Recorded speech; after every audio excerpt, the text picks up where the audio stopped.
The first thing she did after the funeral was open my refrigerator.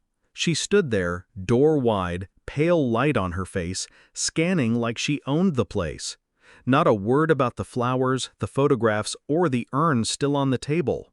She reached for the milk, poured herself a glass, and finally turned to me. "You'll be needing help with the finances," she said. "Not if, not do you want me to. Just you will." Her tone wasn't sympathetic, it was managerial. I stayed still in the doorway, hands in my pockets, listening to the hum of the refrigerator. She didn't know it yet, but I had already seen the way she looked at my wife's jewelry box the night before.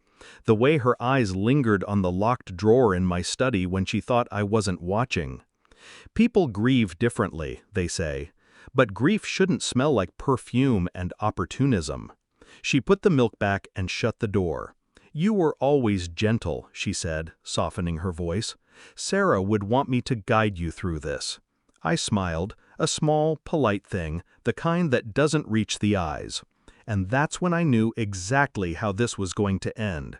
It began with a single slip. 2 nights after Sarah died, I went through her phone, an act I'd never dared while she was alive. Not because I trusted her implicitly, but because I didn't want to find anything I couldn't unsee. Now I wasn't afraid. The messages were gone, conversations wiped clean. Except one, buried under spam texts sent 2 months ago. She doesn't suspect a thing. I'll get the papers signed soon. The sender's name was hidden under an unfamiliar number. No contact saved. But I knew the cadence of that phrasing. I had heard it before, in arguments over wills and inheritance, when Sarah and her mother spoke in hushed tones, assuming I wasn't listening. At first I thought maybe Sarah was helping someone else. Then I noticed the date, the week after she had been admitted to the hospital for the last time. I didn't move. I just sat there with the phone in my hand, hearing the slow tick of the kitchen clock, and realized there were things I had never truly questioned. Sarah had always handled our finances. Her mother had always been involved. Too involved.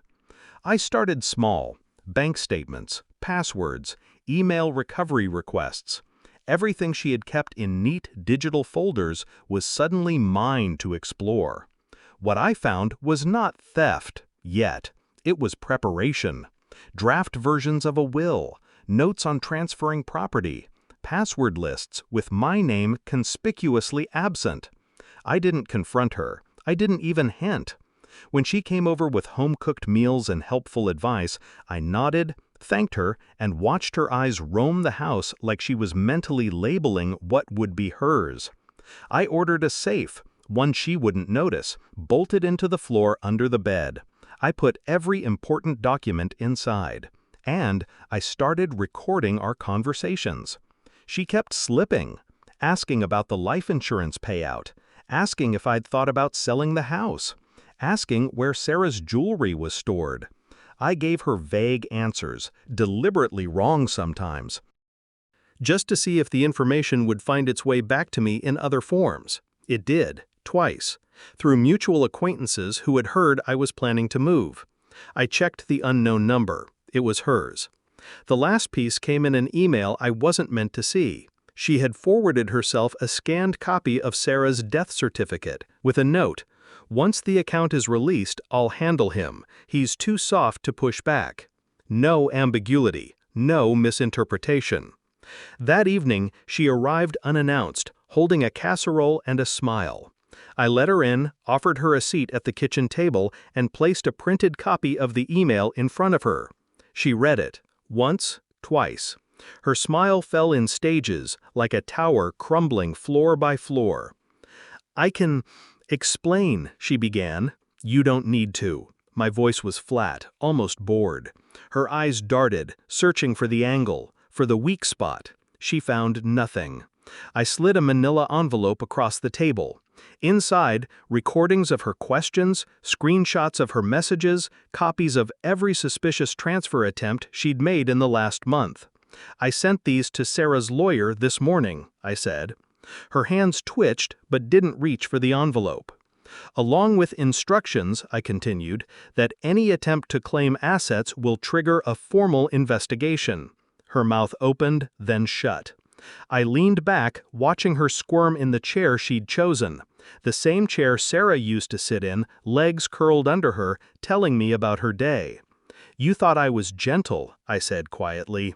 "You mistook that for weakness." I let the silence stretch until it became unbearable. "You won't step foot in this house again." She left without the casserole.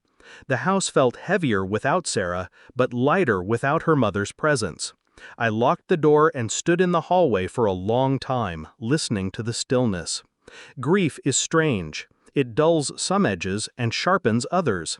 I didn't feel like I'd won anything. There was no victory in exposing her.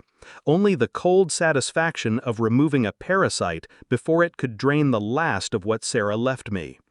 People think the danger after a death is loneliness. They're wrong. It's the ones who move in too quickly, who smile too warmly, who speak as if they already own the place. I went to the kitchen, opened the refrigerator, and poured myself the last of the milk. When the glass was empty, I set it down, and the silence swallowed the house whole.